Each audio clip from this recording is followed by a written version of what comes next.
প্রিয় শিক্ষার্থী, আজকে আমরা Rajshahi board physics second part যে পরীক্ষাটি হয়েছে 14/7/2024 এই প্রশ্নটি আজকে সলিউশন করব। এটি খ সেটের একটি প্রশ্ন। প্রথম যে প্রশ্নটি দেওয়া আছে দেখো, 1 নম্বর প্রশ্নটি করেছে আর্গন গ্যাসের ক্ষেত্রে গামা এর মান কত। আর্গন যেহেতু এক পরমাণু গ্যাস, হিলিয়াম বা আর্গন এগুলো হলো এক পরমাণু গ্যাস, আর এক পরমাণু গ্যাসের ক্ষেত্রে কিন্তু গামার মানটা 1.67।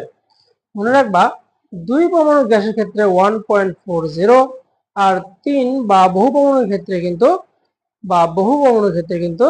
এটা 1.33। তাহলে অ্যান্সারটি হবে 1.67। ব্যতিচার 2 নম্বর প্রশ্নটি করেছে ব্যতিচার ড্রয়ার প্রস্থ নির্ভর করে কিসের উপর। দেখো, ড্রয়ার প্রস্থ সূত্র কি ডেল এক্স সমান ল্যামডা ডি ডিভাইডেড 2a। দেখা যাচ্ছে ডেল এক্স এর মান নির্ভর করে ল্যামডা ডি এবং এ। এটা হলো চিরের মধ্যে যে দূরত্ব, এটা হলো চির থেকে পর্দার দূরত্ব এবং ল্যামডা হলো তরঙ্গ দৈর্ঘ্য। তরঙ্গ দৈর্ঘ্য এখানে দেওয়া আছে এবং উৎস পর্দার মধ্যে দূরত্ব হলো ডি দেওয়া আছে। তাহলে অবশ্যই কিন্তু এখানে অ্যান্সারটি হবে 2 এবং 3। থার্ড প্রশ্ন যেটি করা হয়েছে, ইয়াং এর দ্বিতীয় পরীক্ষায় চিরদ্বয়ের দূরত্ব 3 গুণ করে ড্রয়ার প্রস্থ অপরিবর্তনীয় রাখতে হলে চিরদ্বয় থেকে পর্দার দূরত্বের পরিবর্তন কিরূপ হবে। দেখো, এই ইকুয়েশন থেকে আমরা অ্যান্সারটি করতে পারি। যদি আমরা চিরদ্বয়ের দূরত্ব 3 গুণ করি, ইয়াং এর দ্বিতীয় পরীক্ষায় চিরদ্বয়ের মধ্যে দূরত্ব 3 গুণ, তো এর মানটা যদি আমি 3 গুণ করি তাহলে কিন্তু ডেল এক্স চেঞ্জ হয়ে যাচ্ছে। কাজে ডেল এক্সটা চেঞ্জ হবে না কখন, যদি ডি তে আমি আবার 3 গুণ করিয়ে দিই, তাহলে 3 কেটে যাচ্ছে, তাহলে অ্যান্সার হবে 3। 4 নম্বর প্রশ্ন দেখো, যদি কোনো বস্তুর বেগ আলোর বেগে গতিশীল থাকতে পারত তাহলে আপেক্ষিক তত্ত্ব অনুযায়ী বস্তুটির গতিশীল ভর কত হতো। সূত্র কি জানি আমরা, m সমান m nought divided root 1 minus v square ভাগ সি স্কোয়ার। এই জায়গায় যদি ভির মানটা সি বসিয়ে দাও তাহলে এ অংশটা 1 1 বিয়োগ 1 0, কোনো সংখ্যাকে 0 দিয়ে ভাগ করে কিন্তু অসীম হয়ে যায়। কাজেই গতিশীল ভর এম অসীম হয়ে যাবে। আবৈধ আলোর ক্রিবৃদ্ধি করলে ফটোদ্যোত ক্রিয়ায় নিঃসৃত ইলেকট্রনিক গতিশক্তি বৃদ্ধি পাবে।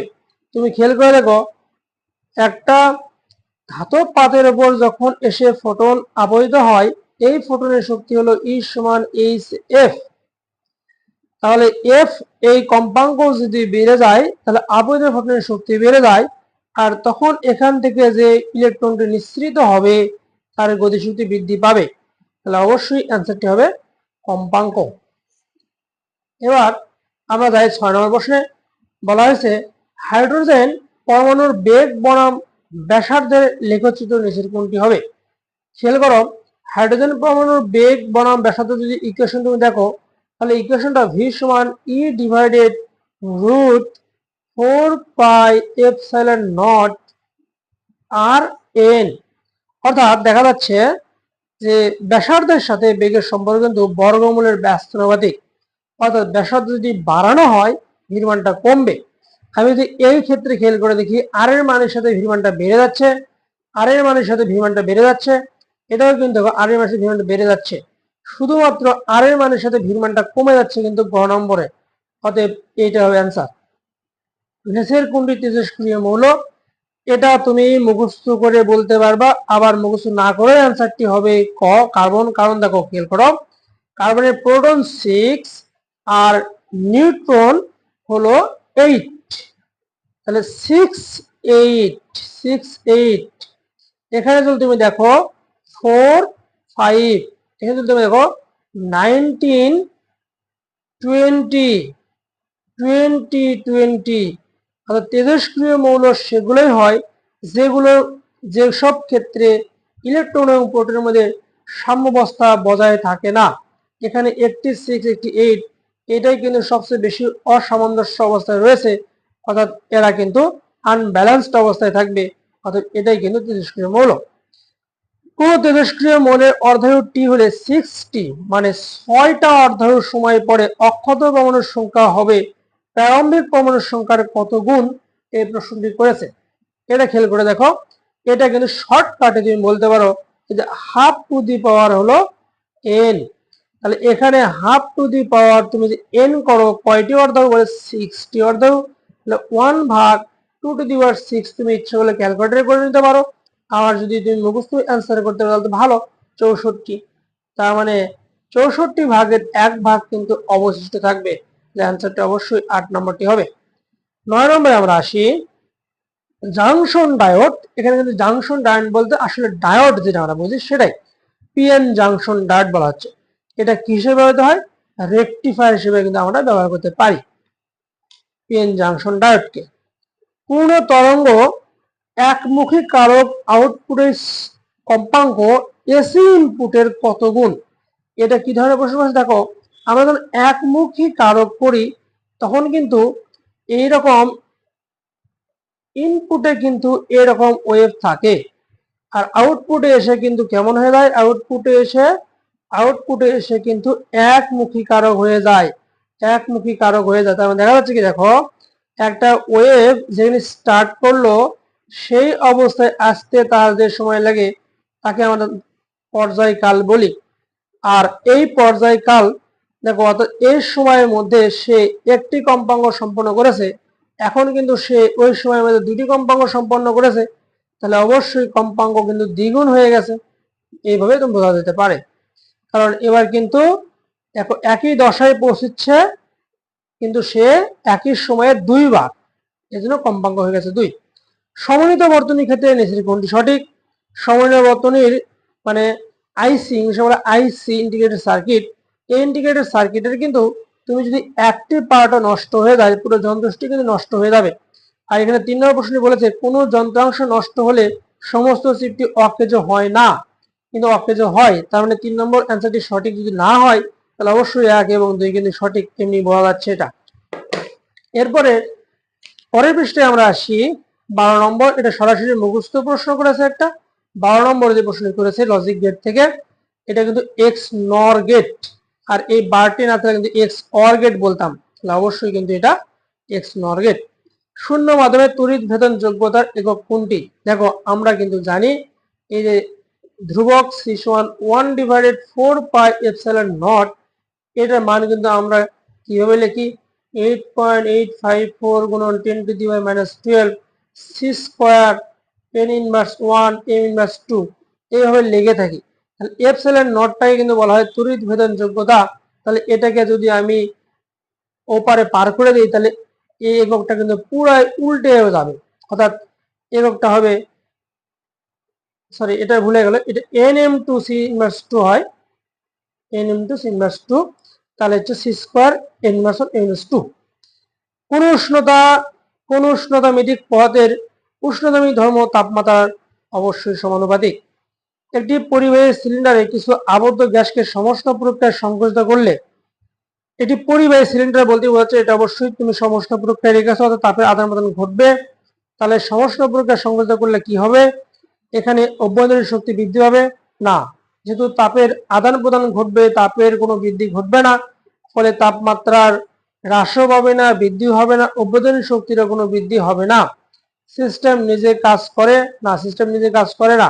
সিস্টেম নিজে কাজ করলে কাজ হয় পজিটিভ, আর সিস্টেমের উপর কাজ করলে কাজ হয় নেগেটিভ। যেহেতু এখানে সংকুচিত করা হয়েছে কাজটি নেগেটিভ হবে, অতএব সিস্টেম নিজে কাজ করেনি, অতএব এখানে তাপ শক্তি স্থির থাকবে, এটি সঠিক অ্যান্সার। 16 নম্বর, কার্নো ইঞ্জিনের চতুর্থ ধাপে কি ঘটে? আমরা জানি কার্নো ইঞ্জিনের প্রথম ধাপে হলো সংশ্লেষণ প্রক্রিয়া, থার্ড ধাপে সংশ্লেষণ প্রক্রিয়া, দ্বিতীয় এবং চতুর্থ ধাপটা কিন্তু রুদ্ধের প্রক্রিয়া। অতএব রুদ্ধের প্রক্রিয়া ঘটে বিধায় গ্রহণ বর্জন কোনোটি হয় না, এটি সঠিক অ্যান্সার, এটাই সঠিক অ্যান্সার। 6 নম্বর। 17 নম্বর ভাবে বলতে পারি কি, তাত্ত্বিকভাবে তাপ গ্রাহকের তাপমাত্রা কত হলে এটি তাপ ইঞ্জিনের কর্মদক্ষতা 100% হবে? দেখো আমরা জানি কর্মদক্ষতা ইটার সমান 1 - T2 ভাগ T1 গুণন 100%। তো আমরা জানি কর্মদক্ষতা কখনোই 100% হতে পারে না, তবুও তত্ত্বীয়ভাবে যদি বলি এখন 100% হতে চাই তাহলে হয় কিন্তু T2 এর মানটা 0 হতে হবে, তাহলে এই অংশটা কিন্তু শেষ হয়ে গেলে 1 থাকলে 100% হয়, অথবা T1 এর মানটা অসীম হতে হবে। তো এখানে যদি তাপ গ্রাহকের প্রশ্নটি করেছে, অর্থাৎ তাপ গ্রাহক হলো T2, অর্থাৎ এটি কিন্তু 0 হলে 100% সম্ভব তত্ত্বীয়গতভাবে। 18 প্রশ্ন কি বলেছে, নিম্নের কোন তাপগতিক রাশিকে তাপীয় জড়তা হিসেবে বিবেচনা করা হয়? এটা মুখস্থ রাখতে হবে, এটা এনট্রপি। 19 নম্বর, তড়িৎ দ্বিমেরু ভ্রামকের মাত্রা কোনটি? দেখো, তড়িৎ দ্বিমেরু ভ্রামকের ইকুয়েশন P সমান Q গুণন 2L।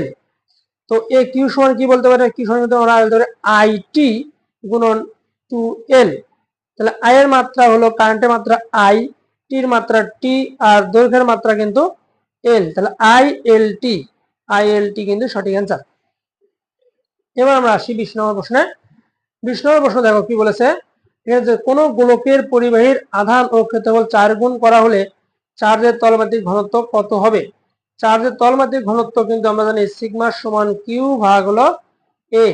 তো আমরা যদি এখন এখানে বলেছে যে আধান ও ক্ষেত্রফল 4 গুণ করা হলে, আধানকেও যদি 4 গুণ করি, ক্ষেত্রফলকেও যদি 4 গুণ করি, তাহলে কি হবে? কোনো মানের পরিবর্তন হবে? হবে না। এজন্য অ্যান্সারটি কিন্তু অপরিবর্তিত থাকবে। এবার 21 নম্বরটা দেখি আমরা। 21 নম্বর, চার্জিত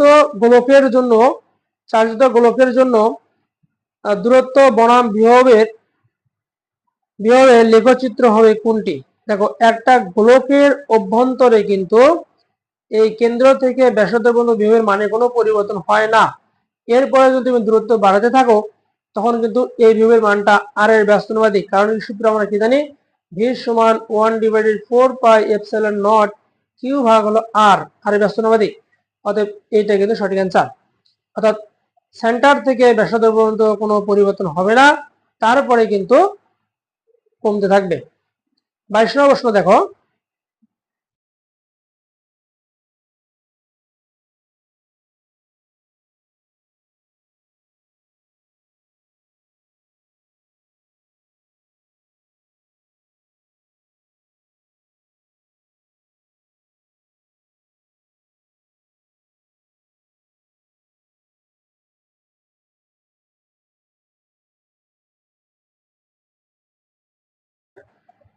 দেখো এখানে রোধ হলো 23, আর এই দুটি ব্যাটারি কিন্তু শ্রেণীর সমবায়ে রয়েছে। তা শ্রেণীর সমবায়ে থাকলে এই রোধ আর এই রোধ 0.5 কিন্তু 24 রোধ হয়ে যাচ্ছে। আর এর মানটা কিন্তু মোটে 24 ওহম হচ্ছে। আর দুটি কোষ কিন্তু শ্রেণীতে যুক্ত থাকার কারণে ভোল্টেজ কিন্তু বলবো 24 ভোল্ট হচ্ছে। তাহলে আই সমান কিন্তু ই ভাগ হলো আর, অর্থাৎ 24 ভাগ 24 মানে কিন্তু 1 অ্যাম্পিয়ার হবে অ্যান্সার। 24 এ যদি আমরা আসি, যদি বর্তনীর E1 কোষকে উল্টিয়ে সংযুক্ত হয়, অর্থাৎ এটাকে যদি উল্টিয়ে সংযুক্ত দিই, তাহলে E2 এর সাথে E1টা কিন্তু বিপরীতভাবে সংযুক্ত হবে। আর যদি সমান সমান ভোল্টেজ, অর্থাৎ একে অপরকে ক্যান্সেল করে দিলে কোনো ভোল্টেজই প্রয়োগ হবে না, অর্থাৎ এক্ষেত্রে কোনো প্রভাব পাওয়া যাবে না। নিচের কোন যন্ত্রের সাহায্যে বিভব পার্থক্য ও তড়িৎ শক্তি নির্ণয় করা যায়? পটেনশিওমিটারের সাহায্যে আমরা বিভব পার্থক্য নির্ণয় করতে পারি, তড়িৎ চালক শক্তি নির্ণয় করতে পারি এবং তড়িৎ চালক শক্তির তুলনাও করতে পারি, এমনকি অভ্যন্তরীণ রোধ নির্ণয় করা যায়। তাহলে এটি হলো সঠিক answer. Thank you so much for watching this video. আল্লাহ হাফেজ।